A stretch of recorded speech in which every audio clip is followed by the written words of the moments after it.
Bom dia, são exatamente 10 horas, oferecimento a renovar. Bem, eu quero dar um bom dia a toda a minha zona rural, a todos os meus ouvintes, não só da zona rural nem zona urbana, mas pela internet, que está aí ligadinho, ouvindo o programa Diário Semanal. Hoje o programa promete, é um debate bastante polêmico, né? Mas porém, como sempre, educativo e informativo. Hoje você vai entender o que significa essa maremoto que está aí com os professores. Quer dizer, que os professores pagam um preço muito alto, né? Só em ser professor já nasceu para ser Cristo, para traduzir.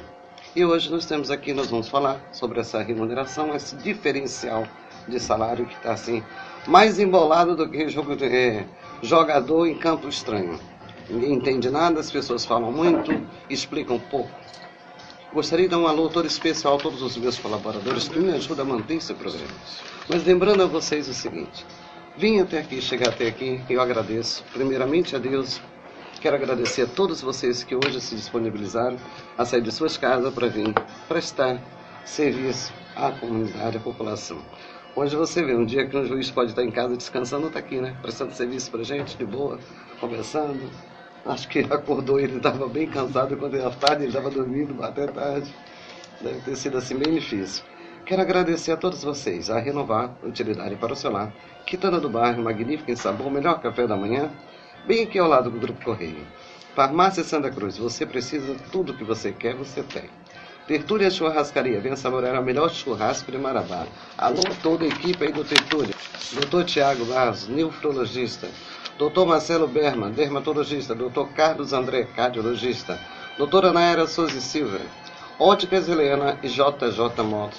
Muito obrigada pelo apoio, pelo carinho, por me ajudar a manter esse programa. São exatamente 10 horas e 10 minutinhos. Vamos a uma simples reflexão. Porque quando eu falo em reflexão, quando eu falo de professor, é como se falasse assim de coração, de filho, não sei. Me emociono muito, porque eu ainda sou de uma época, claro que não, entre aspas, gente, estou só com 5.3, mas que a gente tinha amor pelo professor, respeito pelo professor. O professor era falar do professor, era referência. Infelizmente, as coisas mudaram. Eu gostaria de fazer uma pequena reflexão com você sobre o professor. Verdades da profissão de um professor. Ninguém nega valor. A verdade da profissão de um professor, ninguém nega o valor da educação. Um bom professor é imprescindível, mas ainda deseja muitos professores para seus filhos, mas poucos desejam que seus filhos se tornem professores. Isso nos mostra o reconhecimento que o trabalho educar é duro e é difícil, é necessário, mas que permitimos a esses profissionais que continuem sendo desvalorizados. Nós mesmos contribuímos com isso. Apesar de mal remunerado, com baixo prestígio social, responsabilizado pelo fracasso da educação, grande parte resiste e continua apaixonado pelo seu trabalho. É bem típico do professor. A data é um convite para todos os pais, alunos da sociedade, que repensemos sobre nossos papéis, nossas atitudes, pois com elas demonstramos compromisso com a educação. Queremos aos professores que fique o convite para que não descuide de sua profissão, de educar, não desanime diante dos desafios. Não deixe de educar as pessoas para serem águias, não galinhas, pois se a educação sozinha não transformar a sociedade, ela tão pouco a sociedade vai mudar. Texto de Paulo Freire. E realmente eu peço humildemente a todos os professores que não deixe de ser um bom professor, porque o futuro, a sociedade depende de vocês. Pode existir 1000 DRs, o mais alto cargo, mas ninguém estaria aqui se não fosse por um professor. Então faço as minhas referências, dedico essa mensagem a todos os professores. Gostaria de fazer uma apresentação à mesa para que a gente possa começar o nosso debate. Hoje tem gente nova, gente que eu não conheço, visitando o diário pela primeira vez. Vamos começar pelo visitante, pelos primeiros. Eu gostaria que você me desse seu perfil profissional, se identificasse, por favor. Bom dia, amigo. Bom dia, eu sou o professor Neres, da Rede Municipal de Educação, leciono a disciplina de Matemática. Já estou há 15 anos na rede de educação do município e também desenvolvo trabalho nas outras áreas, que é na área de engenharia. Obrigado, Neres. Bom dia. Bom dia. Meu nome é... Pode levar o microfone. Meu nome é Lucimar. Lucimar, bom dia. Tavares da Silva. Sou pedagogo, concursado do município. No momento eu estou no sindicato, desenvolvendo um trabalho de sindicato. Então já há 2 anos que eu já não estou em escola e estou no sindicato. Lutando pelos professores. Lutando pelos trabalhadores em educação. Obrigada pela sua presença. Bom dia, amiga. Bom dia. Meu nome é Rosineide, sou professora de educação infantil, concursada no município desde 2003. E quando eu digo assim, sou professora de educação infantil, é porque eu estou dentro de uma sala de educação infantil e me qualifiquei para estar na educação infantil. Tá? Obrigado. Moro em Morada Nova, sou professora de zona rural. Que bonito, que bom. E hoje a gente está aqui para poder... Trabalho dobrado e sofrido, né? Contribuir um pouco, Mas é apaixonante, na verdade. Com certeza. De criança, então... Obrigada por ter vindo ao programa. Kátia, bom dia. Bom A única dia. que eu consegui decorar o nome até agora, Kátia. Bom dia. Bom dia, sou Kátia Américo, sou professora do município, da rede municipal e estadual, concursada. Já tenho 23 anos de carreira. Tive a experiência de administrar a educação municipal um bom tempo, e essa experiência de sala de aula e de administrativo faz com que a gente tenha uma visão bem ampla sobre a educação. Obrigado. É um prazer estar aqui hoje. Obrigado pela sua presença. Por abrir esse momento Para mim é uma honra. para discutir educação. Bom dia, amiga. Dia, eu sou a professora Conceição. Oi, Conceição, bom Eu dia. estou no município desde 96. Eu trabalho como professora e atualmente estou na coordenação de educação infantil. E é um prazer fazer parte dessa profissão tão gratificante, mas tão ingrata, podemos dizer assim. Mas é apaixonante, e quando você fez essa reflexão, deu até vontade de chorar. Obrigada, Conceição. Muito Seja bom. bem-vinda, minha querida. E é um prazer estar aqui participando desse debate. Prazer é todo meu. Vulgo, mano, bom dia, mano. Meu francês preferido, assim, meu Bom dia, braço Adriano. direito. Bom dia para os ouvintes. Bom dia para nós todos, para essa mesa aqui. Hoje estou aqui como avô para tentar responder para meu neto, que essa semana me perguntou por que o Felipe, que é o primo dele que está da estadual, está na escola e eu não estou na escola, por que está acontecendo? Aí não consegui responder para a idade dele de 4 anos, espero que hoje eu vou conseguir. Eu acho interessante de ver toda essa situação, porque eu tive a sorte de participar de muita coisa da educação daqui, apesar de que sou mais do campo. Mas eu participei da primeira associação, da fundação da primeira associação dos professores no tempo que era proibido sindicato, se não me engano, 86. Sim. E a Júlia Furtado que foi eleita, com a Jaide e o resto. Que vocês conhecem essa história? Falou em Manos, você já viu, né? Pegou assim um dicionário e trouxe para a mesa. Gostaria também de dar um bom dia todo especial ao querido amigo Dr. Jonatas, juiz federal, que está aqui acompanhando o juiz de trabalho, acompanhando essa mesa, onde a fala dele, a participação dele é de extrema importância. Dr. Jonatas, bom dia. Bom dia, Adriana. A extrema importância fica por conta da nossa amizade. Eu vim aqui mais como ouvinte, ouvir os especialistas da matéria. Realmente essa é uma temática que preocupa toda a sociedade e de extrema pertinência. Pelo que você está, mais uma vez, de parabéns em promover esse debate de esclarecimento à população. Parabéns. Obrigado, doutor Jansen. Muito obrigado mesmo. Bem, iniciando o nosso programa, eu vou, até porque o texto está tão gostoso, vai tomar um pouquinho de tempo, mas eu vou fazer questão de ler esse texto, Outra pessoa abreviaria ele, até porque ninguém gosta muito de ler texto. Mas os meus ouvintes adoram ouvir tudo direitinho nos mínimos detalhes. Afinal, o que é ser professor? Uma simples profissão? Um destino? Uma grande missão. Fazer o seu semelhante crescer como cidadão é como um ser humano prepara para enfrentar obstáculos da vida. Instruir e mostrar caminhos. Que caminhos? É muito difícil definir em uma só palavra a importância de ser professor para a humanidade. Um trabalho nobre e devido reconhecimento à nossa sociedade. Remoto o tempo em que ele tinha status de autoridade. O professor, além de educar e estudar, tem os seus problemas a resolver. Sai cedo de casa, retorna tarde, luta contra os ponteiros do relógio. Compromissos e preocupações e insegurança. Para que o país que quer se desenvolver como o Brasil, a educação é uma semente que deve ser cultivada a cada dia, a cada minuto. Um ato contínuo, infinito, seja atuante no maternal ou no ensino fundamental. O ensino médio, cursos livres, graduação, pós. Professor é um verdadeiro instrutor de uma grande sociedade. Neste tempo remoto, quando uma das poucas certezas que de tudo é incerto, quando o desemprego, o medo, a violência rondam nossos lares, a educação se configura a cada vez mais uma rara resposta aos nossos anseios. Fez uma única solução nesse contexto, cresça a cada dia o papel de um professor facilitador do futuro. Fala assim em reformas, mudanças e qualidades de ensino. Esse processo o obriga a estar mais atento, mais sintonizado, mais consciente do seu valor. Todo mundo tem um professor guardado dentro do cantinho do seu peito, no coração. Aquele professor que te ensinou a enxergar o mundo como você vê hoje, que te inspirou a um determinado momento da tua vida, tomar um caminho que trouxe você até aqui. Todo mundo tem um professor, que foi mais que um professor. Foi um amigo, um pai e irmão. Ser professor é ser uma ponte para que os sonhos fiquem ao alcance das mãos. Ser professor é uma dádiva de Deus, gente. Isso eu tenho certeza. Obrigada, Zélia. Zélia Borges. Obrigada.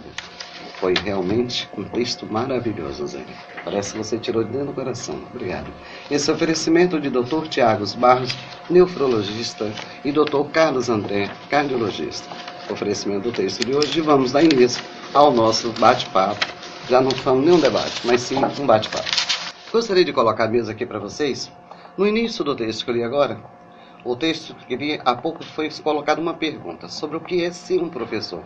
Para dar início a um bate-papo fluir legal, vamos fazer essa pergunta. No ver de vocês, o que é ser um professor? Eu vou começar com você, Kátia. Eu vejo a profissão do professor como uma escolha, de coração aberto. Eu não vejo essa história de assim, é uma doação. A gente se doa, assim, como o médico se doa, como o juiz se doa ao seu trabalho. Mas a gente tem que começar a olhar o professor como um profissional que estuda, que se capacita, que tem uma carga horária extensa, que tem um peso enorme de trabalhar a formação de um cidadão, de uma pessoa, de uma criança. Então, essa responsabilidade, eu acho que nós temos que derrubar um pouco essa coisa florida e que passa muito, e até para as autoridades, não só para a sociedade ou para a pessoa que está lá, que leva seu filho para a escola, mas a questão das autoridades e que a sociedade toda entenda que nós somos profissionais, que fizemos a nossa escolha dentro de uma paixão, como a pessoa tem a paixão para ser médico, tem a paixão para ser jornalista. Nós também fizemos essa escolha, mas nós fizemos uma capacitação, estudamos, e todos os dias nós nos doamos para esse trabalho. Então, eu acho que a gente, nesse momento, nós somos muito prejudicados com a visão do professor, porque o professor ficou como assim, é uma escolha, é uma paixão, e deixa o lado profissional dessa pessoa que fez essa escolha, que se capacitou, que tem necessidade e direito de bons salários, de reconhecimento.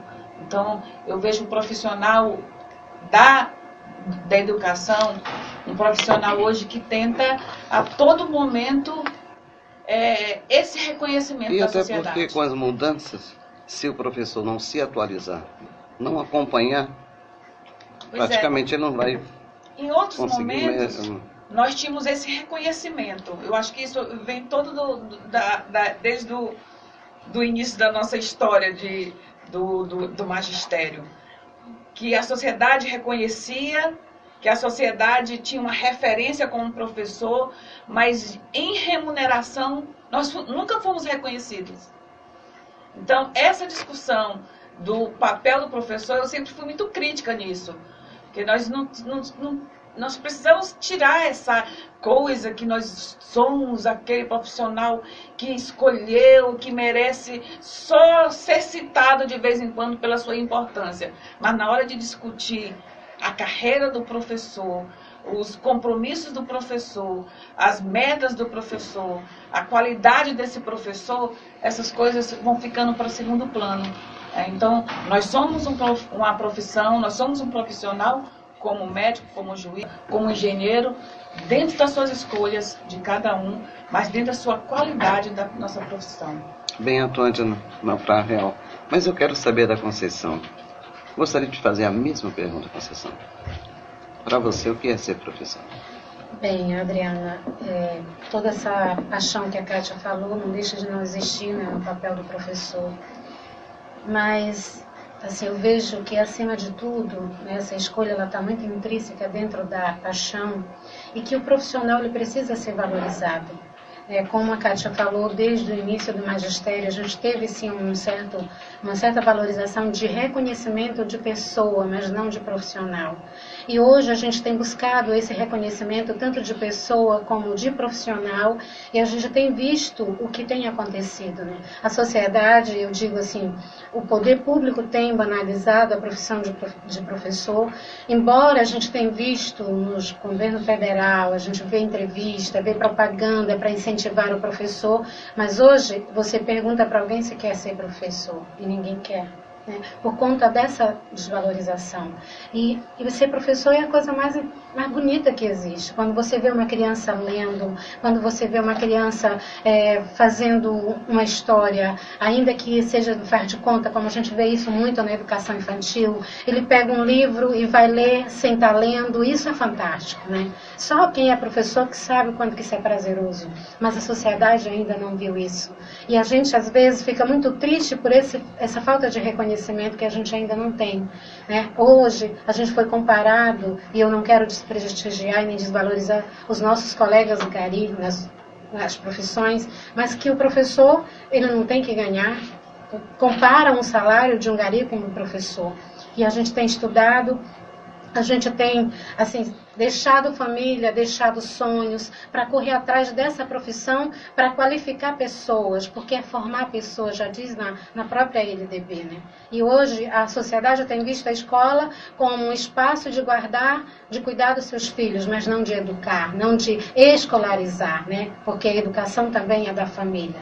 Então a gente fica assim um pouco que nadando e morrendo na beira da praia, porque a gente grita e não é ouvido, né? E a gente precisa, sim, de ser ouvido, né? Que a profissão de professor ela é tão importante quanto do médico, quanto do delegado, quanto de um profissional. Ela é importante e precisa ser respeitada.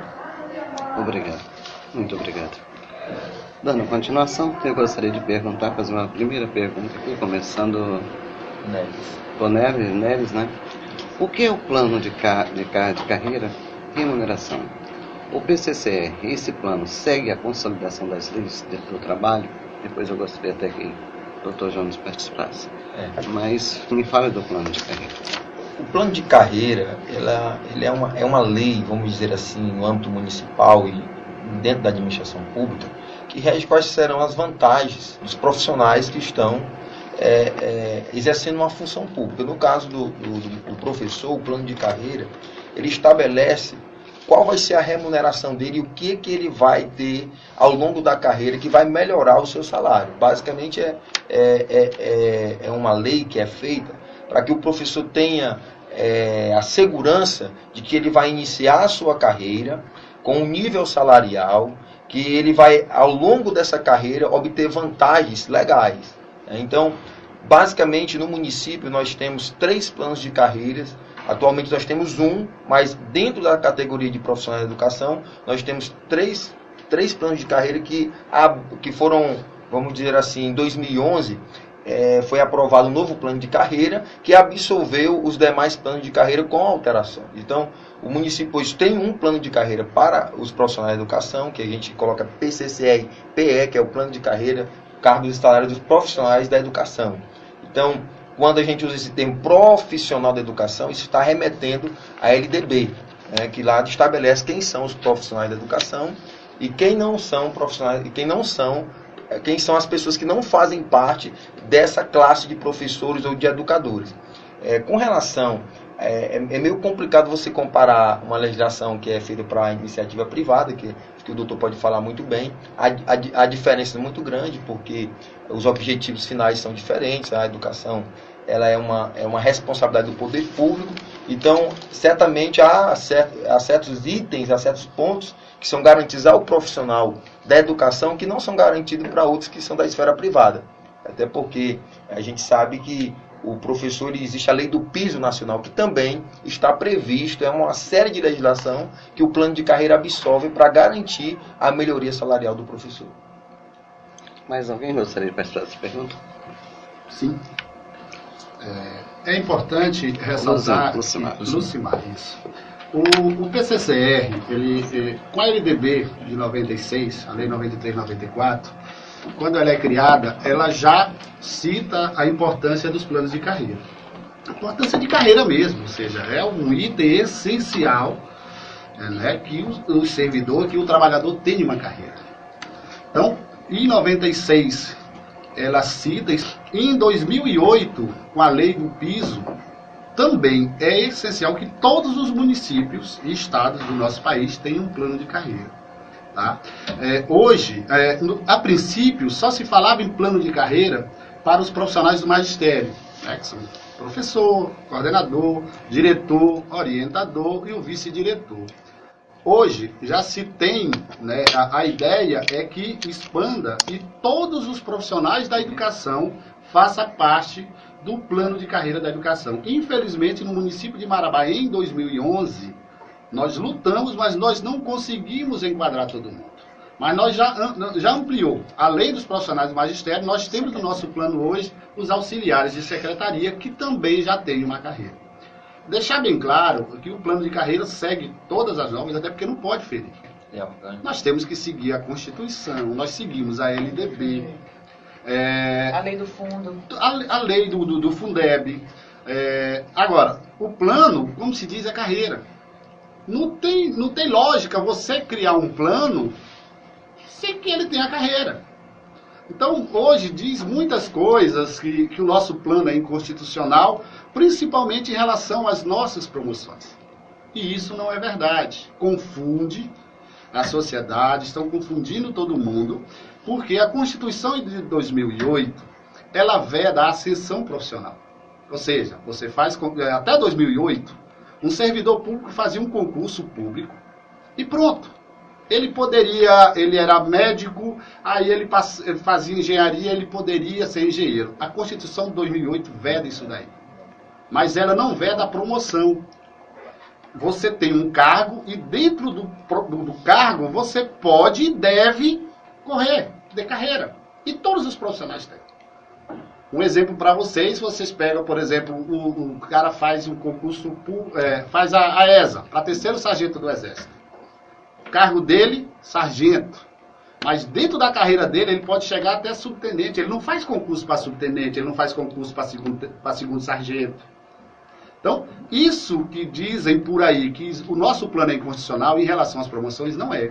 Nós temos a nossa carreira garantida, nós temos uma série de vantagens que é garantido dentro da legalidade. E é importantíssimo o plano de carreira, por causa da motivação. Isso motiva o trabalhador a se qualificar, a estudar, a buscar melhoria. Imagine vocês se nós não tivéssemos carreira.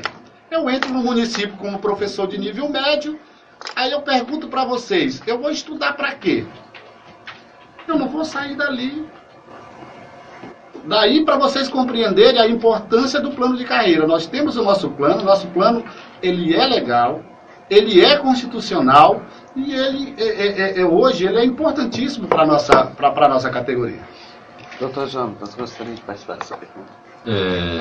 Na realidade, a participação que a gente pode ter em relação à comparação aí com a legislação trabalhista, né, com a CLT, que rege as relações de trabalho no mundo privado.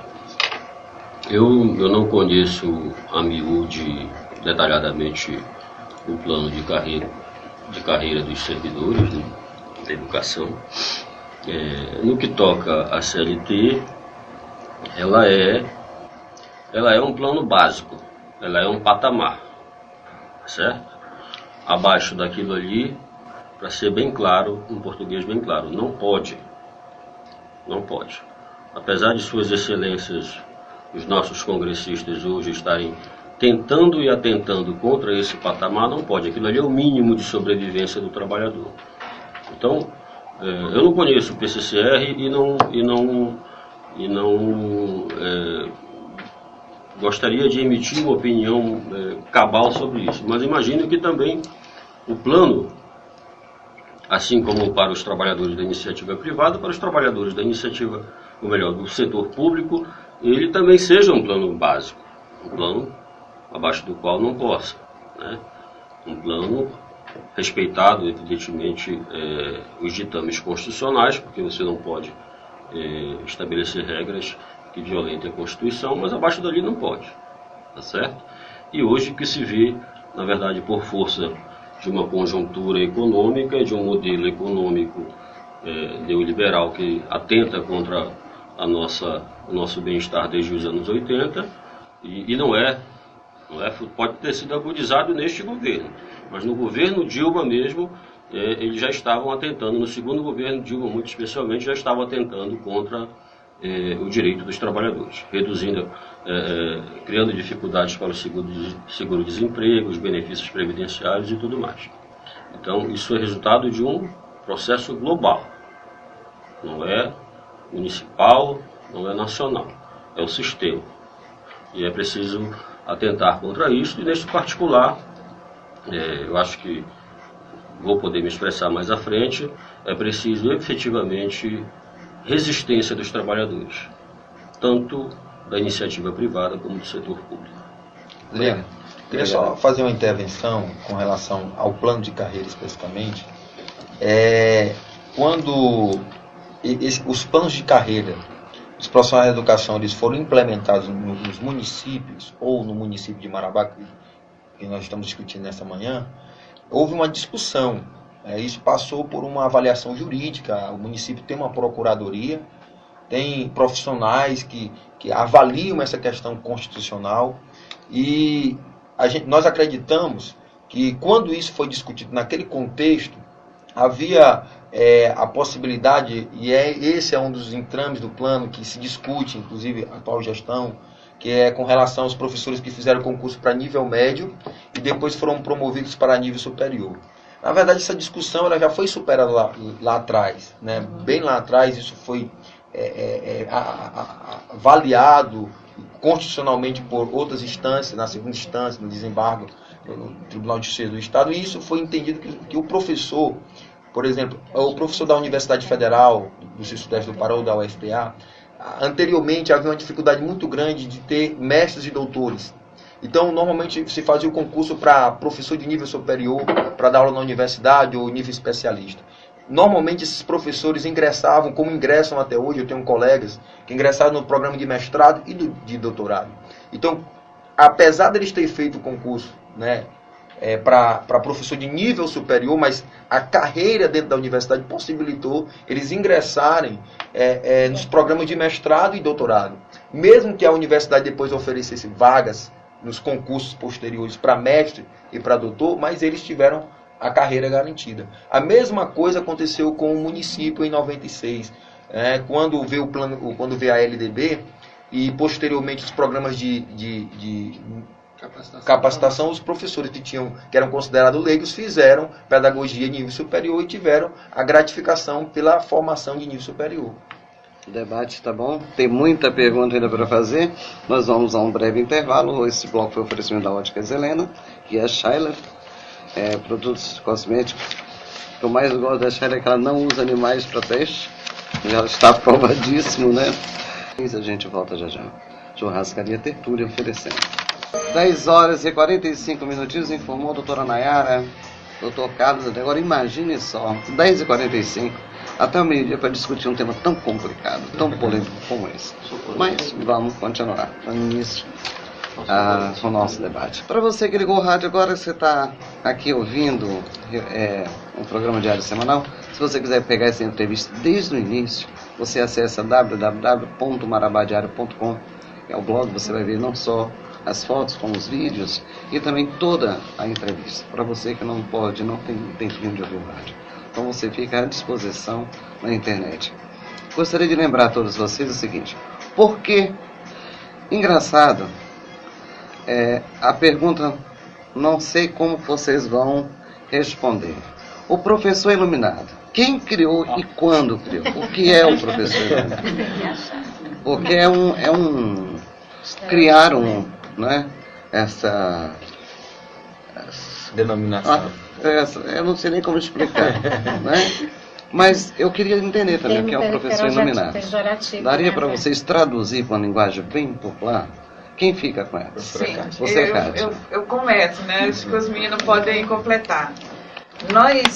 Nós temos, como já foi dito aqui, o município já passou por 3 planos de carreira. Em 96, nós tínhamos um plano de carreira, o PCCR, que determinava que o professor com graduado, ele teria 100% de gratificação de nível superior. E aí, em 2003, nós fizemos uma nova reformulação do plano. E houve a necessidade de rever o valor dessa gratificação de 100%. Porque o município, naquele momento, passava por...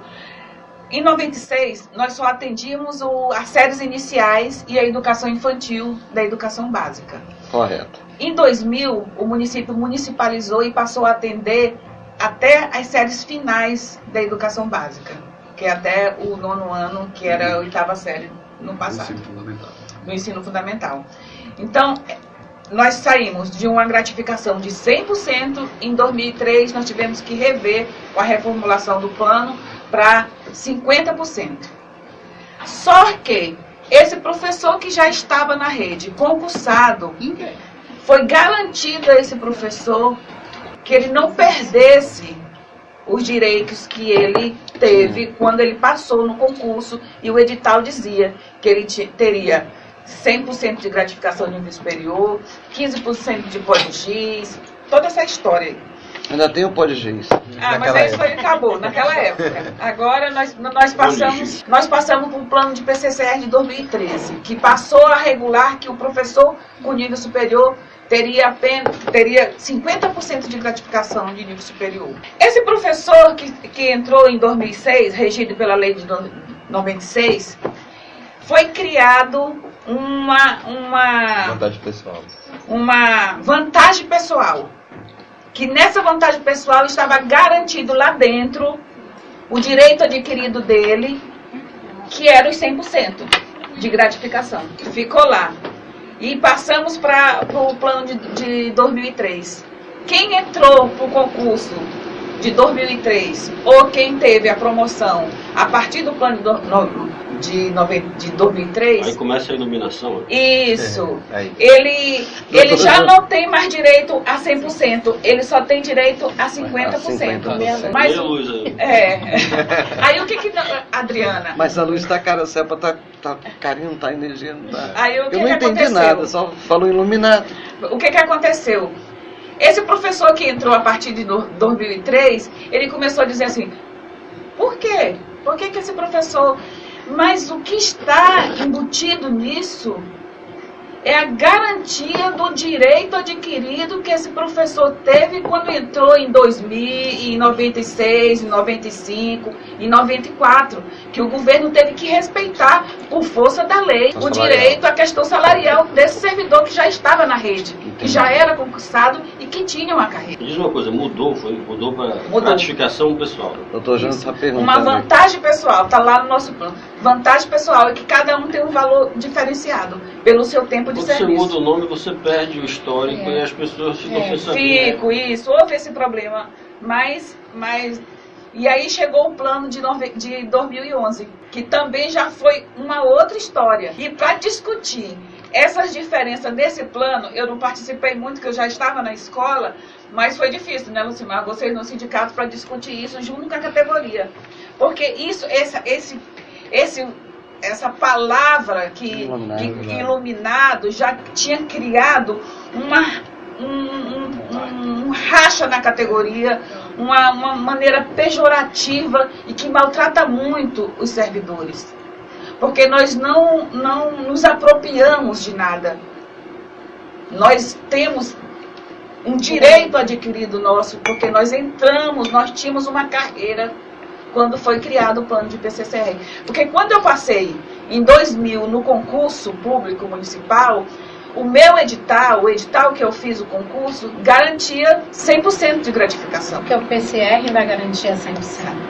Então essa discussão desse plano, e ela foi criada, infelizmente, lá dentro da Câmara, quando ela foi aprovada, e a discussão de sindical e a discussão da categoria lá dentro, e teve... então quer dizer que vai ficar uns iluminados e outros não, com valor. Então isso foi, naquele momento, não foi com essa maneira pesada, pejorativa, foi uma maneira que até naquele momento a gente achou assim, espontânea, de brincadeira, porque nós estávamos naquele momento até festejando. Sabe por quê? Porque nós tínhamos garantido os nossos direitos. O que nós tínhamos muito medo disso, com a reforma, a gente perder nossos direitos. E naquele momento nós conseguimos, junto ao governo, que ele garantisse os direitos de quem já estava na rede. E só lembrando, Adriana, todo mundo que estava na rede pública até 2003, ele foi garantido com o PCR de 97, que era 100%. Né? Então, quando o PCR novo de 2003 foi aprovado, aí quem entrou, já entrou com um direito de 50%. Né?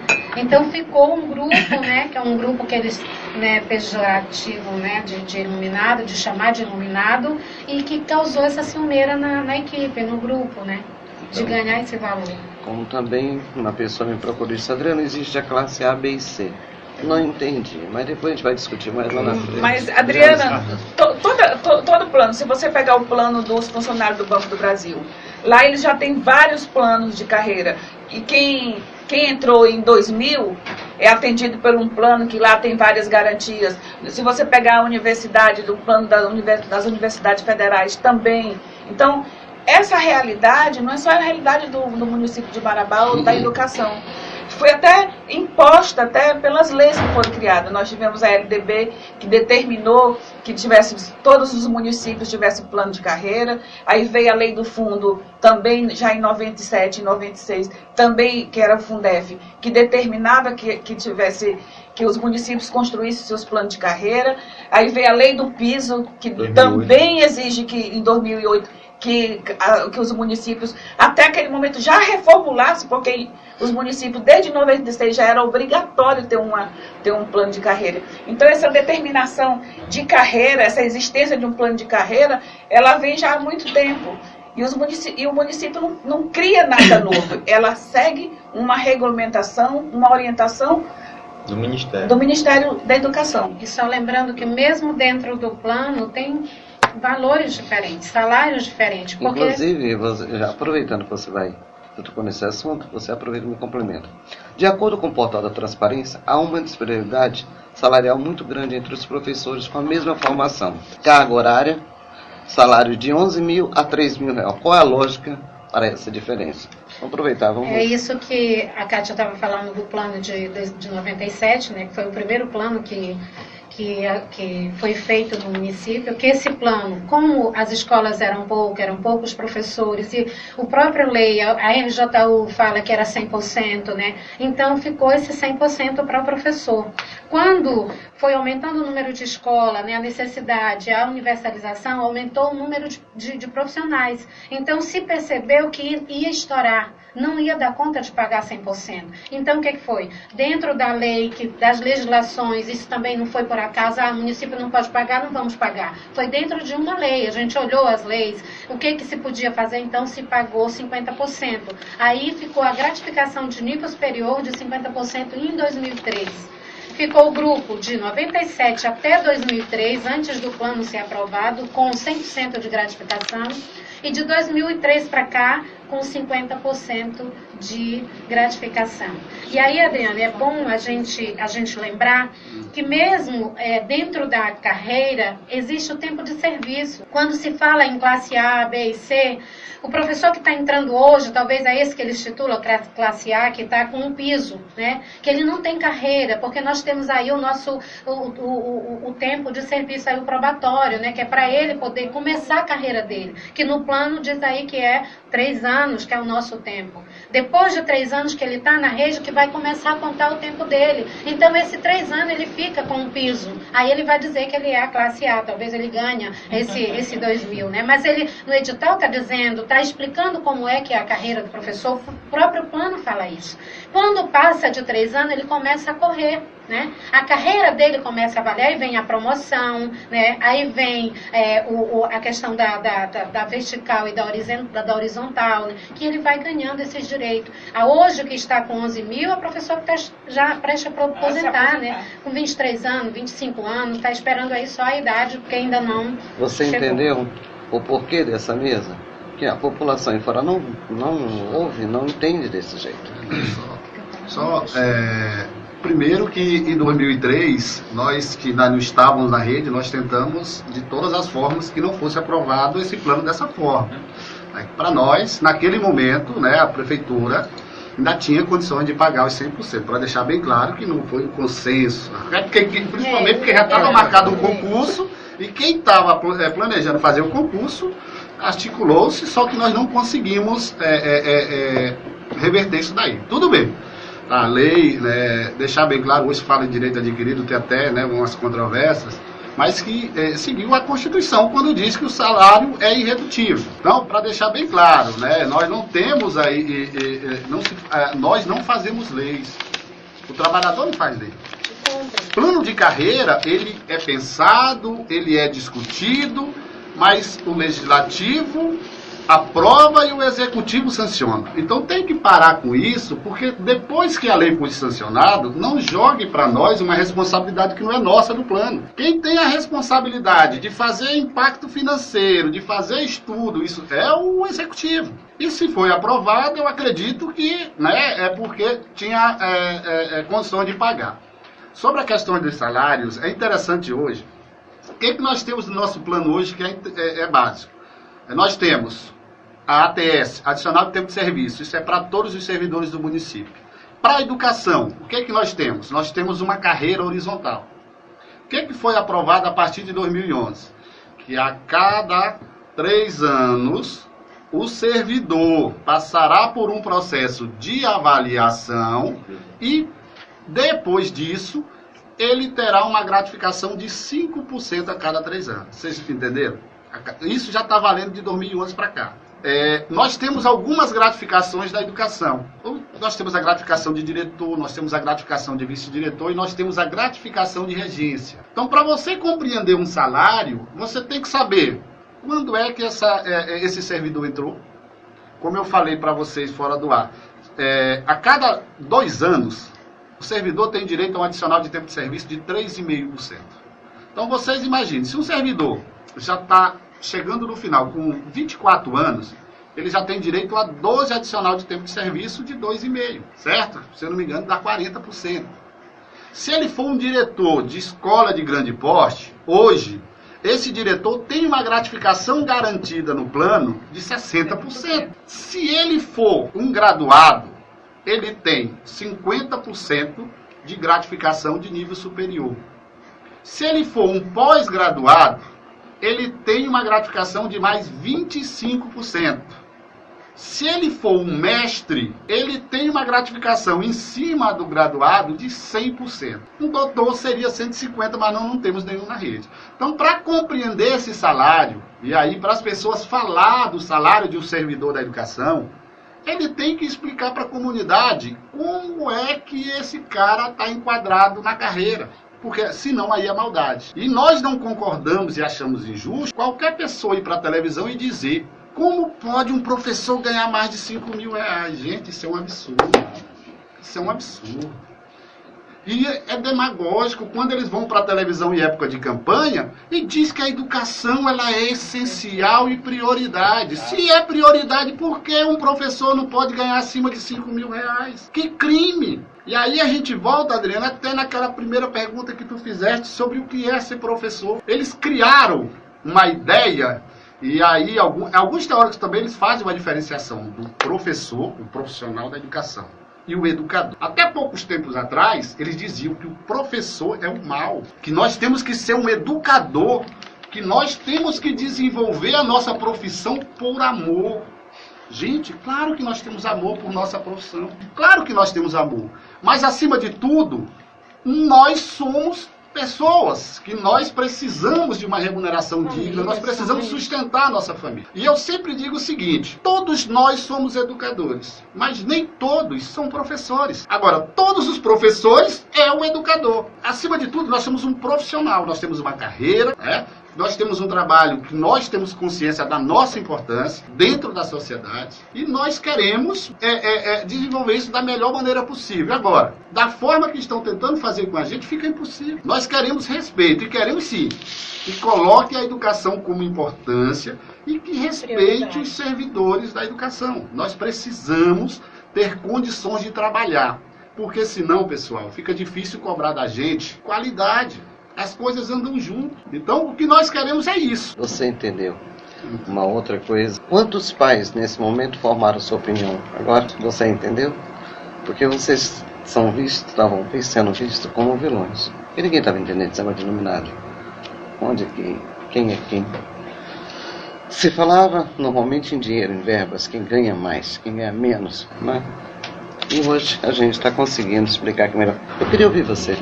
Isso sim, Adriana, eu vejo que, como a Kátia disse, né, em 2003 houve a necessidade de fazer alteração nesse PCCR, mas poucos da categoria foram informados do real motivo, né, que a Receita não suportaria, né, então acho que isso aí também contribuiu para a rivalidade entre a classe.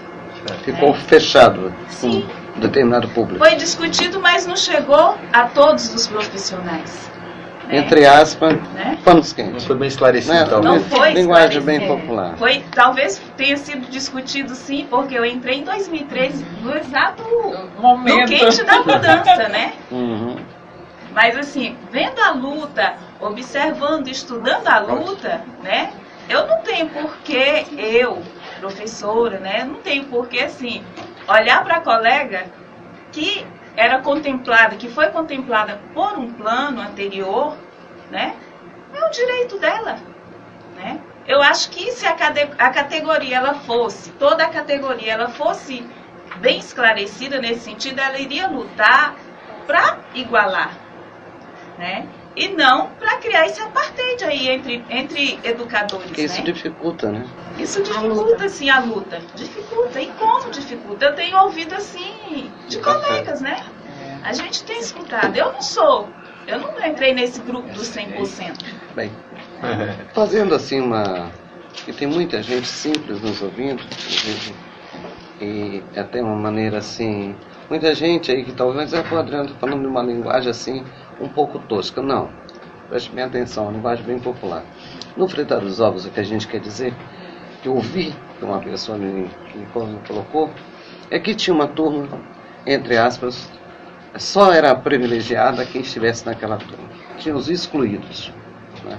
É mais ou menos isso. E hoje vocês estão passando, você acabou inclusive de fazer a colocação, que não chegou ao ouvido de todo mundo. Que talvez pudesse mais pessoas ter sido iluminadas, não é verdade? Já que o nome é esse, né? Podia ter mais gente ser iluminada, mas infelizmente a luz não chegou para todos, não é verdade? Mas houve. Você está vendo isso com uma maneira muito profissional, unida com seus colegas. Você está juntos. Claro que você gostaria de ter feito parte disso tudo, mas você vai conquistar, com certeza, ao longo do prazo de sua carreira. Então, é isso que eu queria que as pessoas entendessem direito. E acho que a gente está conseguindo passar isso.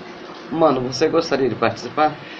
Eu gostaria de fazer uma pequena reflexão eu anotei assim num cantinho, que é o seguinte: eu não aguento mais de escutar que tem rombo na educação, rombo na saúde. Rombo? Como que é? É um negócio que dentro da Constituição está dito que o Estado é responsável da educação e da saúde de nós. Portanto, onde que é rombo? Quem é que diz que é rombo? Né?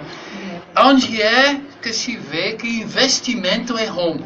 Então, agora, o empresário que está comprando uma máquina para melhorar a fábrica dele, é um investimento? Não, é rombo, porque...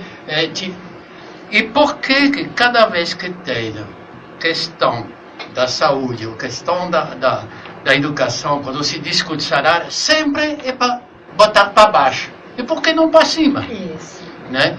Eu acho que essa grande questão tem que ser um debate muito mais aberto. Né? Parabéns para fazer esse tipo de debate aqui. Né?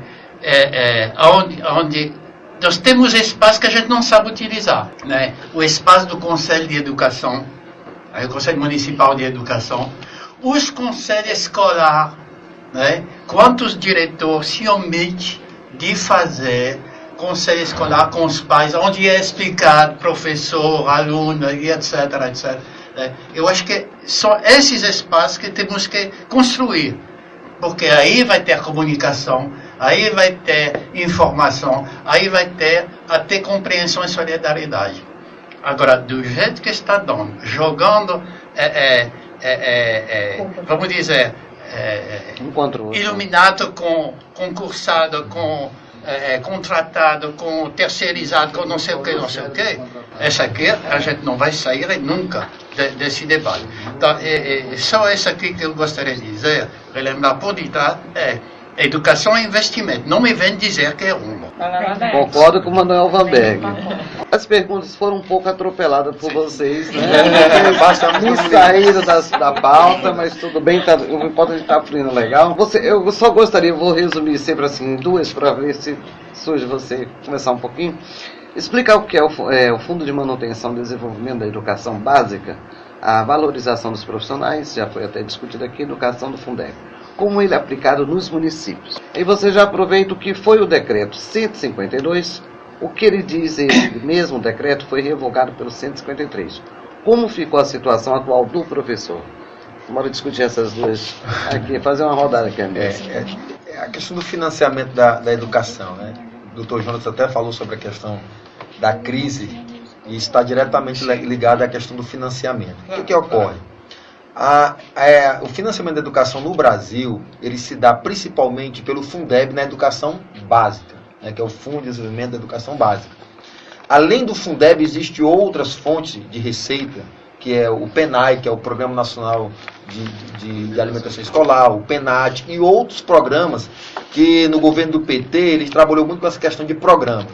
Então, nós que já fomos gestores, a professora Cátia foi gestor por muito tempo, eu fui por algum tempo, e acabei, em uma oportunidade, fazendo uma especialização em auditoria fiscal.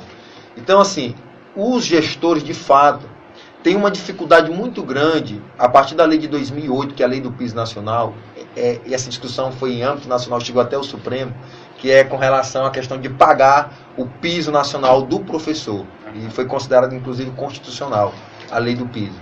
Então, o Fundeb, até aquele momento, ele cobria todas as despesas da educação. O que é todas as despesas da educação para a lei do Fundeb? É remuneração de profissionais da educação, que é no mínimo 60%, e a outra parte que a gente considera que é um fundo contábil, até tem essa discussão se o Fundeb é municipal, se é federal, se é estadual. O Fundeb é um fundo contábil que parte das parcelas do FPM, do FPE, do IPI, do ITI, do ITR, do ICMS, 20% do total, é recolhido automaticamente, que são as transferências constitucionais, aos cofres da prefeitura. Então, o gestor municipal, o secretário de Educação e prefeito, principalmente o secretário de Educação, ele é responsável por gerir esse fundo, além de todos esses programas que eu relatei aqui. Então, assim, o que acontece hoje com o Fundeb? Realmente, hoje o Fundeb ele não cobre mais todas as despesas da educação. Por que ele não cobre? Porque a educação ela passou por vários momentos. E esse último momento, a gente vê uma sociedade que cobra muito a questão da qualidade do ensino. E a qualidade do ensino perpassa pela infraestrutura, pelo transporte escolar, pela merenda escolar, pela formação de professores, pela construção de escola, pela reforma de escolas. Então, com a lei do piso, o 60% que era destinado minimamente para pagamento de professores, houve uma elevação. A maioria dos municípios, hoje segundo a Confederação Nacional dos Municípios, a maioria dos municípios estão aplicando no mínimo 70% a 75% do recurso do Fundeb em educação, em salário de professor. Anteriormente isso não acontecia por quê? Porque não existia o piso nacional do professor. Então os prefeitos, os secretários, eles reajustavam o salário do professor pela inflação. Né? E às vezes nem pela inflação, isso era negociado junto aos sindicatos. Então a partir da lei do piso, e nós explicamos isso bastante para o gestor atual e para as pessoas que participaram da auditoria fiscal, da comissão de auditoria fiscal, que a partir de 2008, com a lei do piso nacional, houve uma necessidade de colocar mais recurso financeiro para cumprir com o piso nacional do professor, que hoje está em torno de R$ 2.100. Até porque, Adriana, a lei só diz o mínimo. Ele pode aplicar até os 100% no pagamento de professor. Depende do planejamento. E o recurso próprio também, né? Então, havia uma cultura, quando houve a transição de Fundef, o Fundef encerrou em 2006. A professora Cátia ainda executou 2 anos do Fundeb, 2007 e 2008. Então, com essa reformulação de Fundef para Fundeb, o Fundeb passou a contemplar, inclusive, o ensino médio, que não era contemplado no Fundef, e a educação infantil. A educação infantil ela era muito assistida pela assistência social.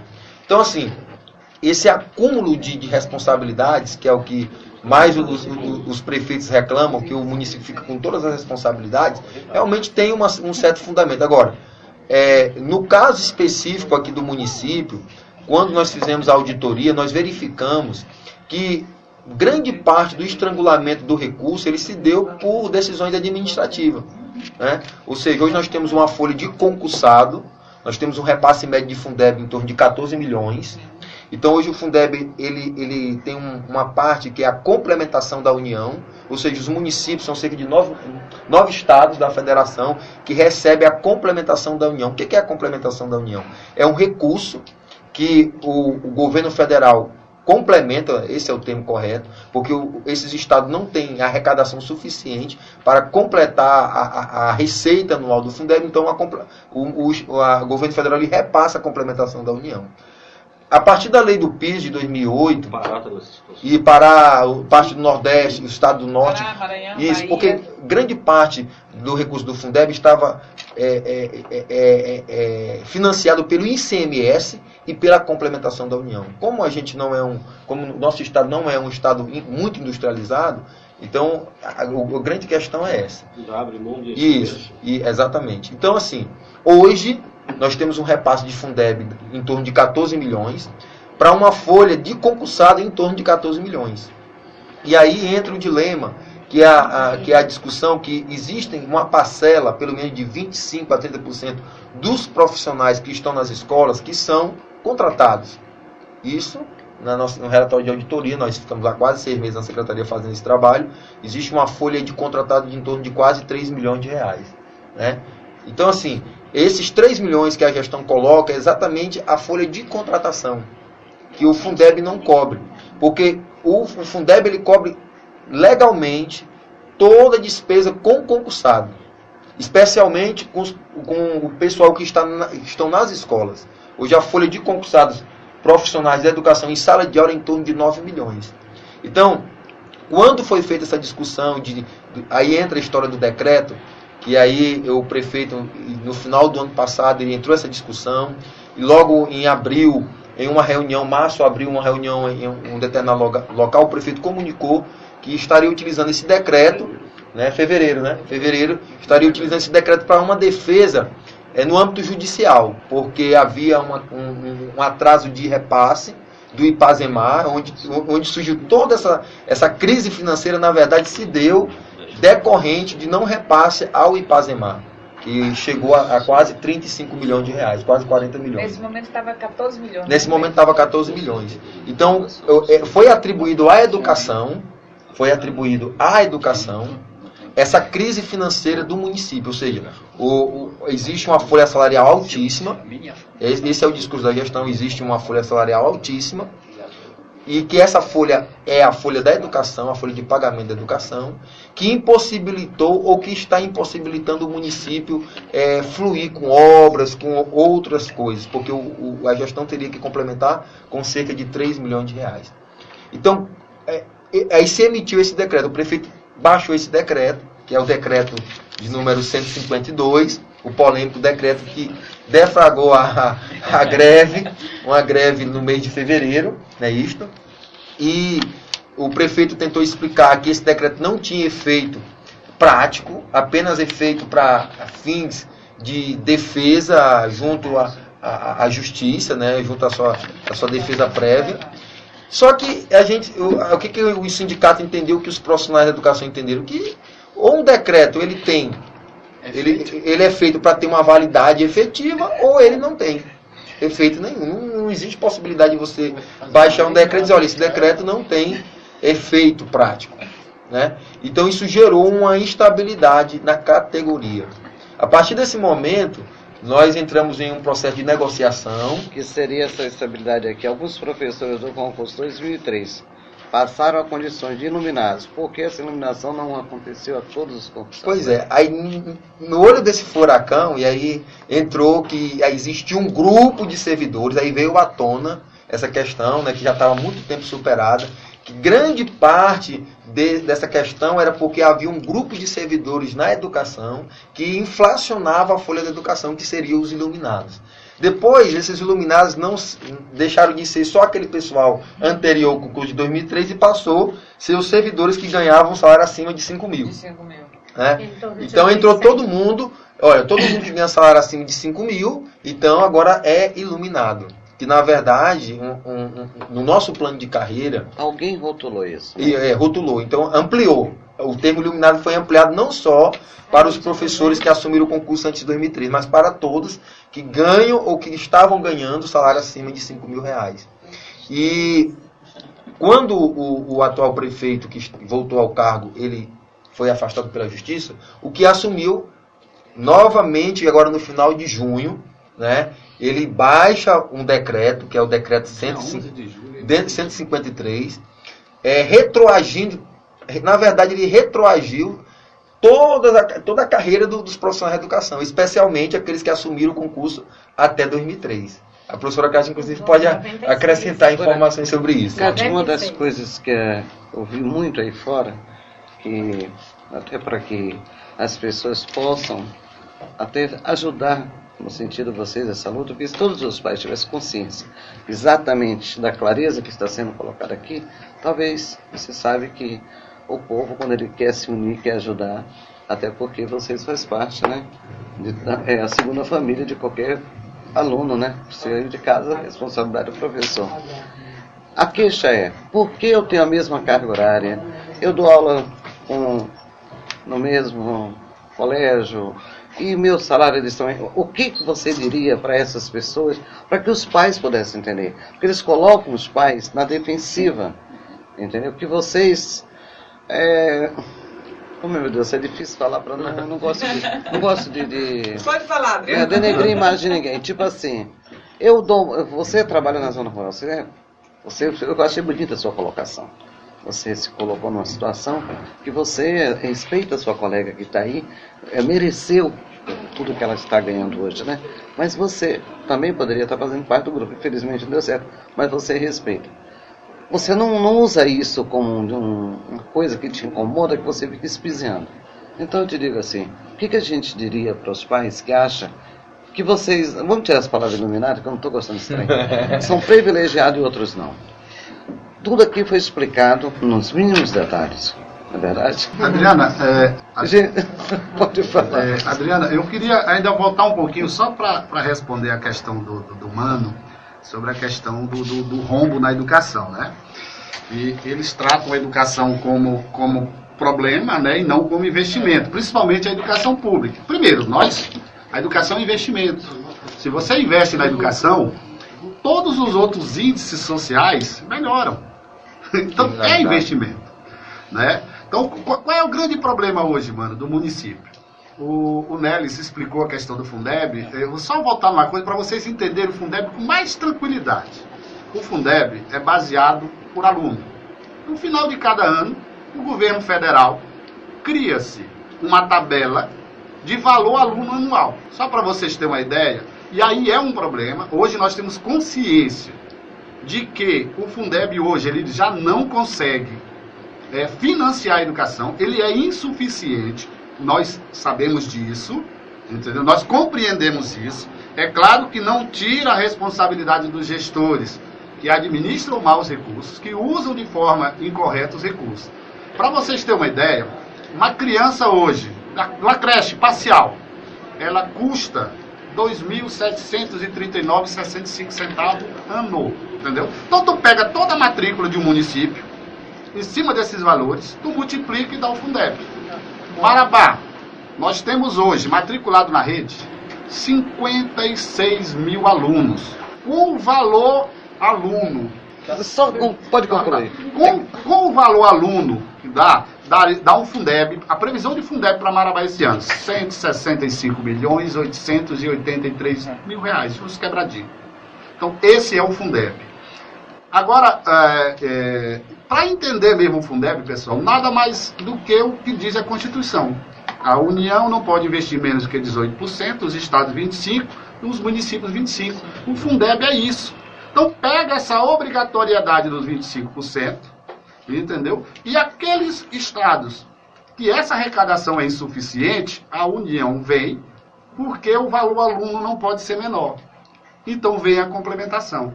Mas os municípios também têm que investir o mínimo dos 25% dos impostos municipais que não entram na cesta do Fundeb. Nós temos os 4 impostos municipais, o ISS, o IPTU, o ITBI e as restituições das receitas. Isso, o IRRF. Os municípios têm que investir 25%. Só que o município de Marabá, pasme, e isso nós, enquanto sindicato, nós já sentamos com os prefeitos, é inadmissível que o município do tamanho de Marabá, com 300 mil habitantes, arrecade menos do que a maioria do município de 50 mil habitantes nesse país. Então não tem arrecadação. Para vocês terem uma ideia, o recurso próprio hoje do município de Marabá, ele gira em torno... Hoje o Marabá não arrecada 10 milhões mês. Então é insuficiente. Então desses 10 milhões, 25% ainda tem que ser investido na educação. Entendeu? Só que eles não arrecadam como deveria arrecadar e na hora de aplicar ainda aplica de forma correta. Então o rombo hoje, a culpa não é nossa. Nós não criamos esse rombo. Até porque nós não criamos o PCCR. O PCCR foi criado pela administração. Agora, jogar para cima dos servidores, e pior, jogar para cima do Sintep, do sindicato, uma responsabilidade que não é nossa. Nós defendemos servidores. Tem um monte de entidades responsáveis por isso, uma dessas é a Câmara. Quem é responsável para fiscalizar os recursos do município? Não é o SAT. Então, os prefeitos vão para a mídia e para todo mundo dizer que nós somos os responsáveis pelo rumo da educação. E nós não somos. Tá aí, os meninos estão assim, animados. Isso que é o gostoso aqui do diário. Você não viu nada dos bastidores. Vamos aos nossos comerciais, que minha diretora está ali para dar um piripá aqui. Eu volto já já. Exatamente 11h34. Oferecimento churrascaria Ventura. Gente, tem alguém com fome aí? A barriga já deu uma pancadinha aqui, dali. Depois de um debate desse, depois de um... Aqui tá pegando fogo o estúdio, né? As meninas estão eufóricas, aqui os meninos também. Posso dizer meninos, né? Tem uns cabelinhos meio brancos, outros já ficando careca, tem uns cabelo pretinho demais, mas meninos, depois disso, uma boa churrascaria faz bem, né? Um ambiente gostoso, tranquilo, aconchegante. Telefone contato 3323-5987. Churrascaria Ventura na Cidade Nova, um ambiente maravilhoso, uma comida de qualidade, excelente churrasco. Bem, eu gostaria, ou agora, a gente vai fazer uma conclusão para a mesa, que era a colocação de cada um de vocês. Hoje nós viemos aqui para essa mesa para esclarecer algumas dúvidas, fazer com que as pessoas possam formar suas opiniões, Para muitos que estão aí fora, que estão ouvindo o programa, achando que nós viemos aqui denegrir a imagem de alguém, bater em ponta de faca, não é Adriano Araújo. Então não conhece o meu trabalho. A gente veio aqui apenas para tentar colocar a situação de cada um. Eu acho, na minha opinião, que a classe tinha que ser mais unida entre iluminados e não iluminados, porque isso aí é que está gerando toda a polêmica de tudo, e se a classe se unisse, sentasse para um diálogo, como o doutor João acabou de colocar aqui, eu acho que dava para acalmar os ânimos. No final, quero o Vanberg como avô e pai, representando aqui os alunos, que também não é fácil para os alunos, não é fácil para os pais, viver nesse maremoto todo, que ver os seus filhos serem prejudicados, claro que não são culpas de vocês, está bem dito aqui. Mas acho que muita coisa disso aí poderia ser poupado, não é verdade? Tanto é desgastante para vocês, como é desgastante também para o outro lado. Afinal de contas, a gente quer nossos filhos de bem com a vida, né? O futuro merece isso. Mas eu, desde já, agradeço a todos vocês, minhas referências a todos vocês, né? Eu sempre digo, o mais alto, nós temos aqui um juiz na mesa, mas estaria aqui se não fossem os professores. Eu estaria aqui se não fossem os professores, Manuel Vanberg, filósofo. Tantos professores, vocês estão de parabéns. Mas eu passo aqui 2 minutos para cada um, para uma referência que eu quero a conclusão feita pelo Dr. Jonas e Manuel Vanberg. Por favor. Bem, primeiro agradecer você, Adriana, pela oportunidade de estar aqui esta manhã de sábado, todos nós discutindo uma coisa tão importante para a educação. Colocar que essa discussão, ela só amplia os horizontes, abre também os olhos das pessoas que estão nos ouvindo, e esperamos que os profissionais da educação já sabem que será um final de ano complicado, em termos financeiros, que já está bastante complicado. Mas nós esperamos que, eu observei, lendo uma matéria no Correio Tocantins, que dos candidatos a prefeito, nenhum tentou tocar nesse assunto do plano de carreira, né? Para deixar esse espaço. É que o negócio está quente. Eu acho importante que os futuros, ou pelo menos os candidatos que estão aí a prefeito, pudessem abrir esse espaço para a comissão, para o sindicato, porque é importante discutir isso.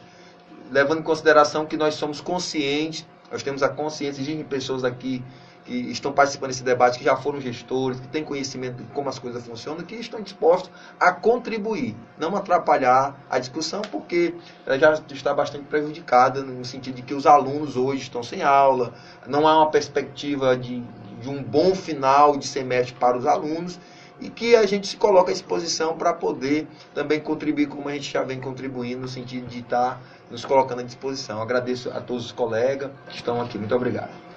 Obrigado a você. Primeiramente, também agradecer o convite que foi feito ao Sintep, para a gente ter a oportunidade de estar passando para a comunidade marabaense e para os nossos servidores o que realmente está acontecendo com a educação. Deixar bem claro, pessoal, que nós da educação, nós servidores da educação, todos nós somos iluminados por Deus. É só isso que existe. Essa dicotomia criada foi pelo poder público realmente com a intenção de enfraquecer a nossa categoria, mas nós já estamos. Isso para nós já está superado. E eu quero falar aqui agora para a comunidade, pedir desculpa para a comunidade pelo que está acontecendo com a educação, mas deixar bem claro que o que foi feito com os servidores da educação em junho e o que está sendo feito agora, onde nós temos cerca de 1.175 companheiros que estão há mais de 70 dias sem salários, que nós não temos condições, nesse momento, de retornar para as salas de aula sem os nossos salários, e deixar bem claro que nós não vamos fazer isso. Sem salário, nós não vamos retornar para as salas de aula. Nós não estamos em greve, deixar bem claro isso, viu, pessoal? Não é isso. No momento ainda não. Mas que, com o que foi feito hoje, os servidores da educação não têm condições de retornar ao trabalho. Nós estamos sendo massacrados, nós temos companheiros que estão passando fome, que nós estamos tendo que ajudar, que buscar outra ajuda. E a questão financeira é só um. E psicologicamente, nós temos um monte de servidores nossos que está sem condições de trabalhar. O que fizeram com a educação em Marabá foi um crime. Foi um crime. 1.175 pais de família sem salário há mais de 70 dias. Isso é inadmissível. Agora, o Sintep, nós defendemos uma educação pública de qualidade, nós estamos abertos ao diálogo, porque não existe outra forma de resolver o problema da educação no município de Marabá. Os gestores têm que parar de ser arrogantes mesmo, porque infelizmente nós temos alguns gestores que chegam, eles não têm conhecimento da educação. Eu acho que eles têm que ter no mínimo a humildade de buscar dentro da categoria pessoas que já estão há bastante tempo, que têm o conhecimento e que podem contribuir. Sem o diálogo, a educação do município de Marabá, que já está ruim, tende a piorar.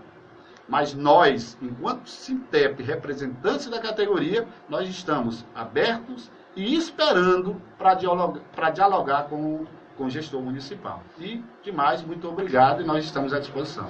Obrigado. Eu gostaria de agradecer, né, a Adriana.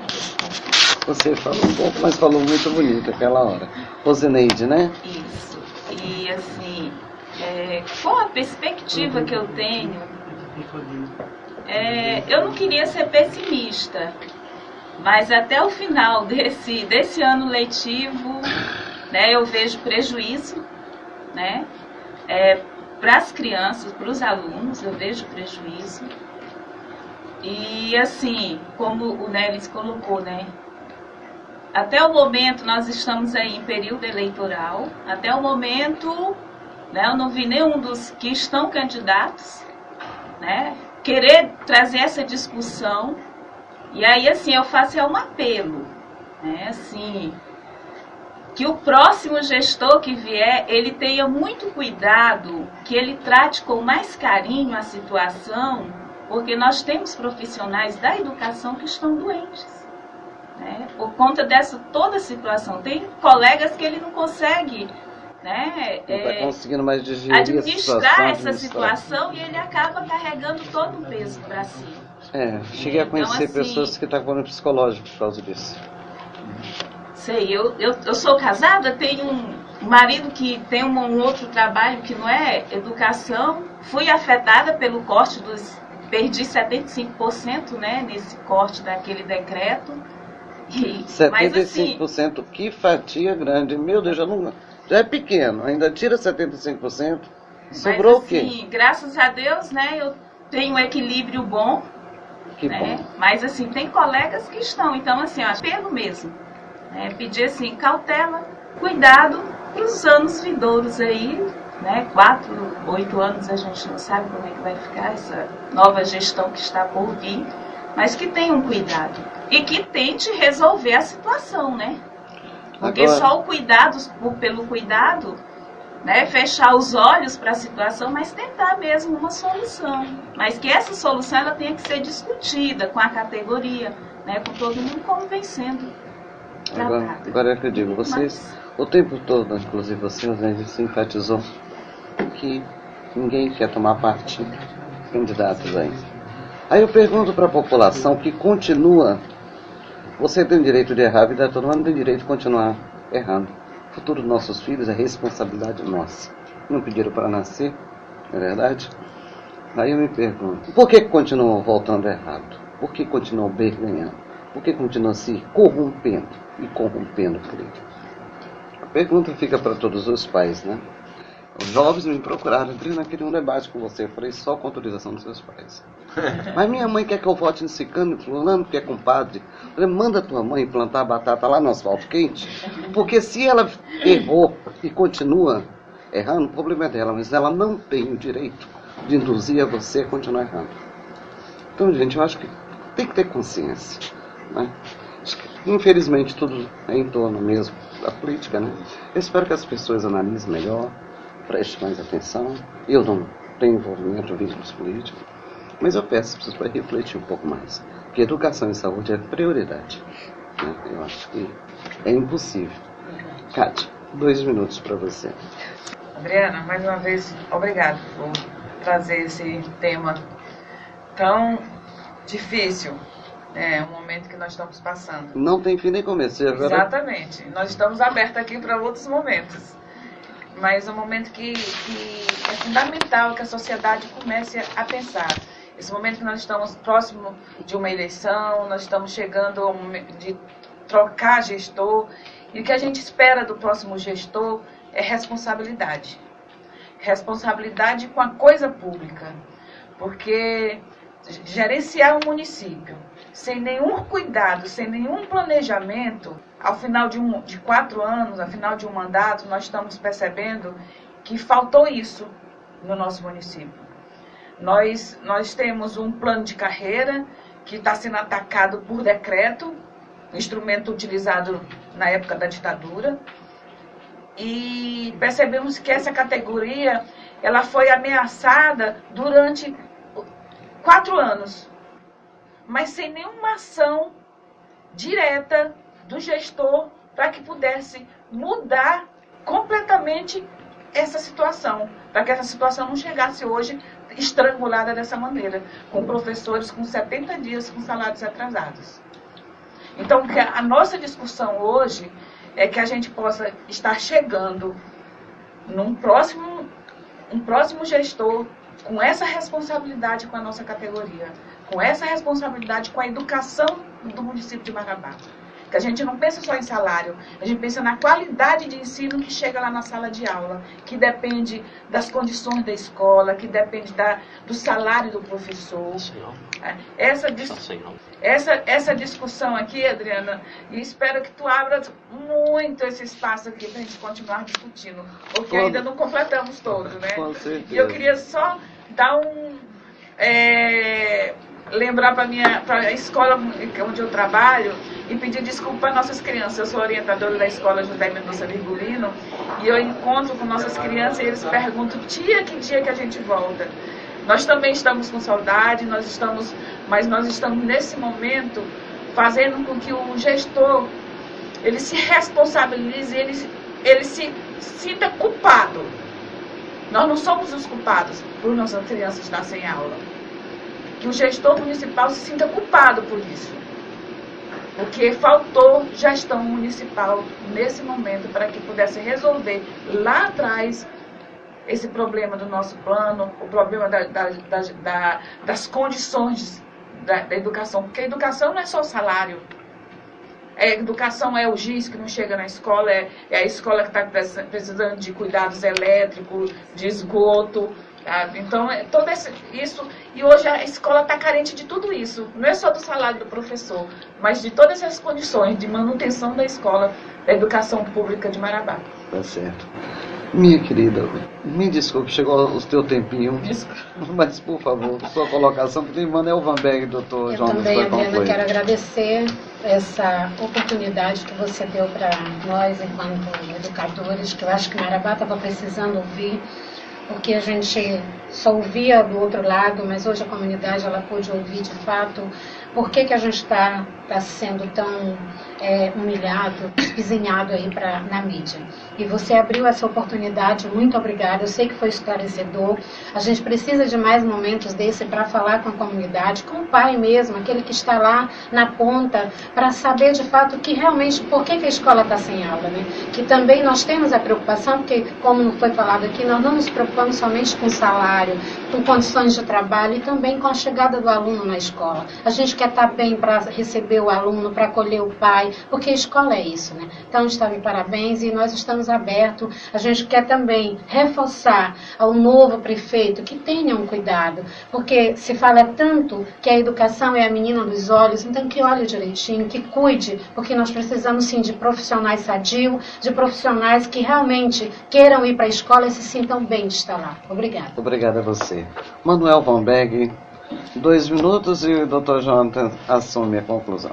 Tá certo. Adriana, eu não vou agradecer a ninguém por esse programa, porque estamos de parabéns de vir aqui fazer nossa obrigação. Correto. De professor, de sindicalista, de vó, de radialista, de juiz, de vir aqui para discutir esse tipo de questão, né? Eu acho que esse que é importante no teu programa, né? De vir discutir as nossas questões. Agora, eu vou dizer 3 coisinhas. Primeiro, eu não aguento mais de escutar gestor que vem com história de herança maldita. Aí, paciência, né? Aí o cara tá um monte de gente atrás de uma viúva bonita para casar, consegue casar, aí outro dia de manhã ele percebe que essa bonita tem 15 meninos e vem chorar. Que negócio é esse? Que gestor é esse que não sabe que uma viúva talvez tem menino, né? Aí eu acho que essa aqui eu acho que o gestor que não está informado de que tem problema de gestão em tal lugar, então não te mete, né? Olha, já a gente... Imagine fazer um programa desse para discutir isso aqui com nossos candidatos a prefeito. Seria interessante, né? Agora, se meter no meio dessa história, aí seria muito complicado.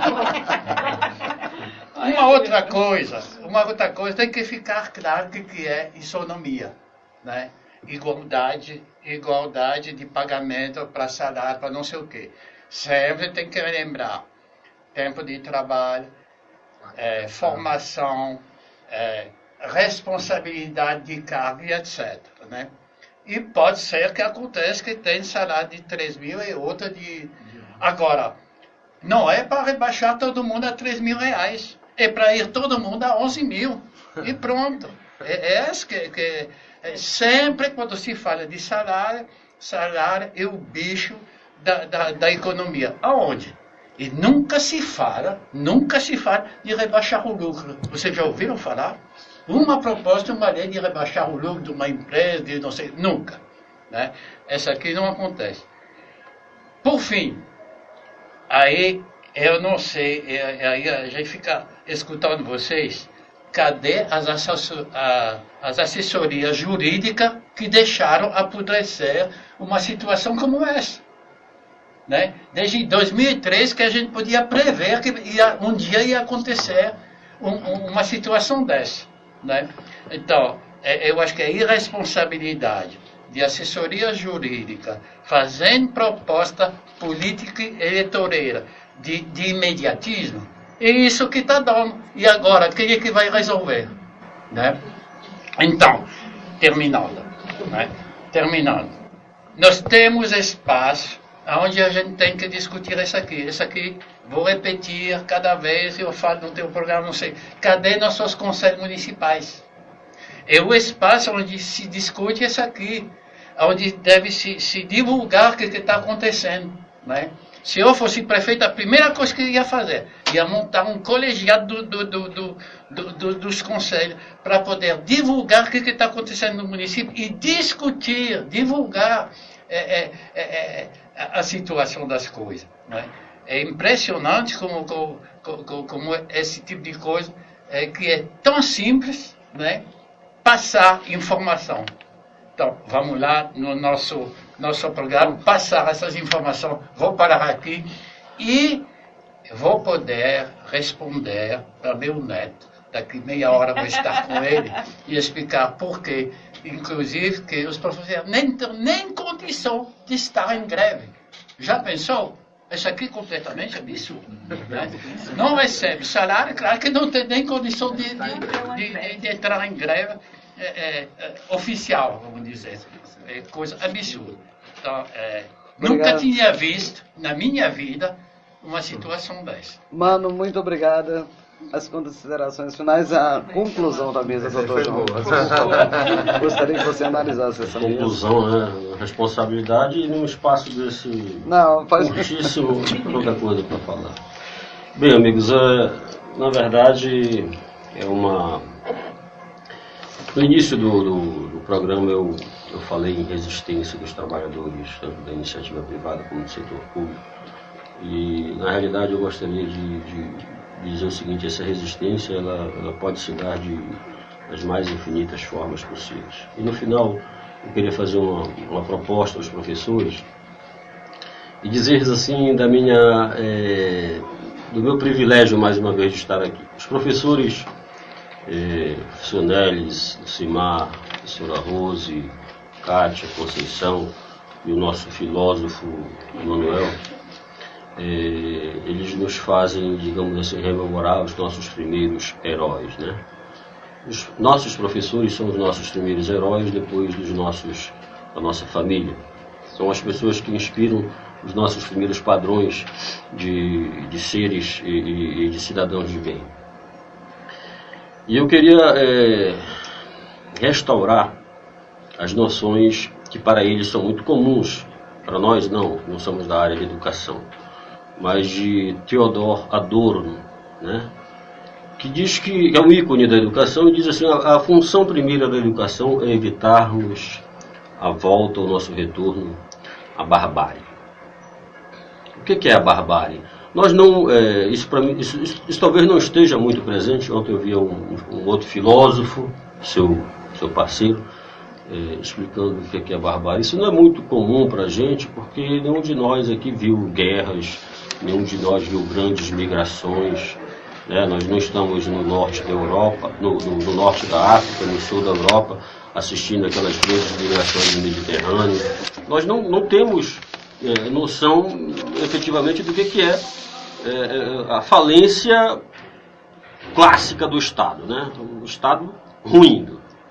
E a gente não tem, o Estado parece que é algo monolítico, algo que não alcança.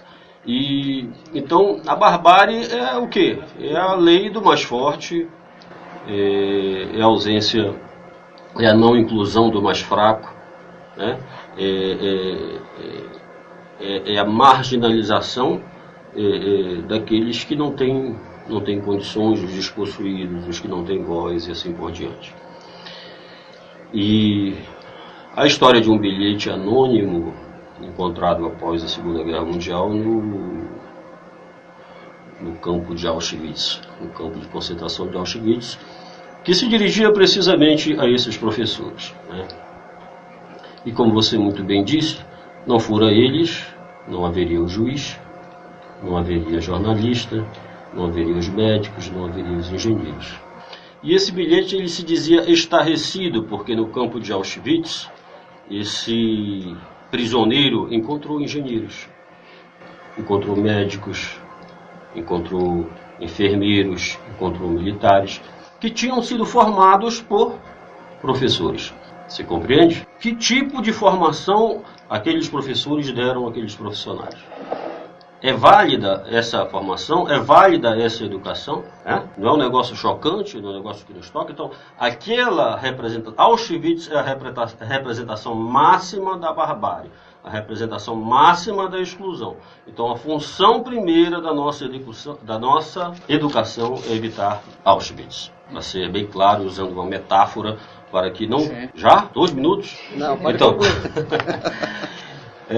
O que eu quero dizer com isso, senhores, é que toda essa discussão, ela está entremeada e participa desse processo. Evitarmos a barbárie, tá certo? A discussão acerca do PCCR, ela não se encerra em si, ela não se basta. Ela faz parte desse processo de evitar a barbárie, de evitar Auschwitz. Ao fim e ao limite, nós temos que caminhar sempre nesse sentido, tá? E a resistência de que falo nisso, repito, vocês me fazem relembrar coisas maravilhosas da minha infância. Eu sempre estudei em escolas públicas e estou aqui hoje nessa condição graças à formação que me foi dada pelos senhores, graças à consciência que me foi dada por professores como os senhores, que os senhores representam, que são meus heróis, que são meus ídolos, meus ícones, e que me ajudaram, digamos assim, a participar e a construir uma consciência democrática, uma consciência de inclusão, não a de exclusão de Auschwitz. Aquilo é uma consciência de exclusão, tá certo? E aqueles profissionais que estavam lá, os professores deles fatalmente não tiveram essa consciência de inclusão, com certeza absoluta. Por isso eles se dedicaram a fazer aquelas coisas de maneira banal, foi chamada depois de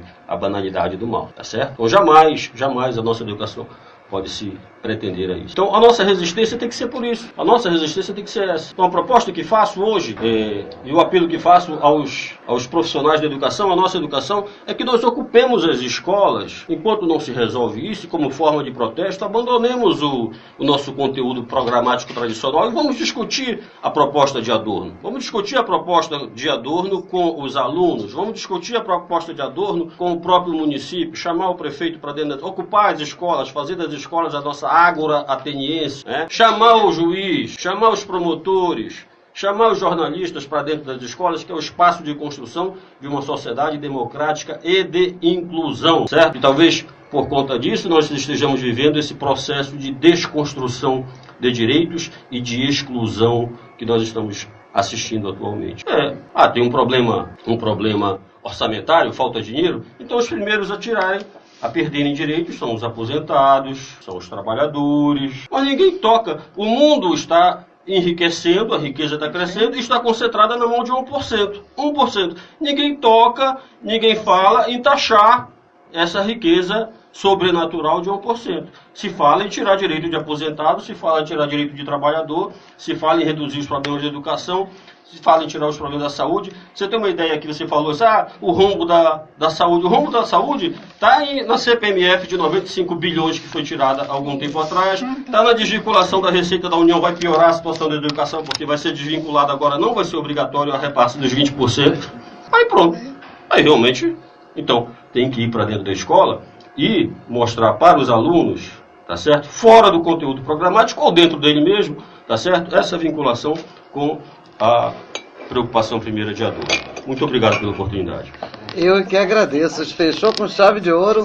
A todos vocês até sábado. Meu muito obrigado aos meus colaboradores. Não dá mais tempo falar, mas assim eu deixo um abraço do tamanho do meu coração. Obrigada e até sábado.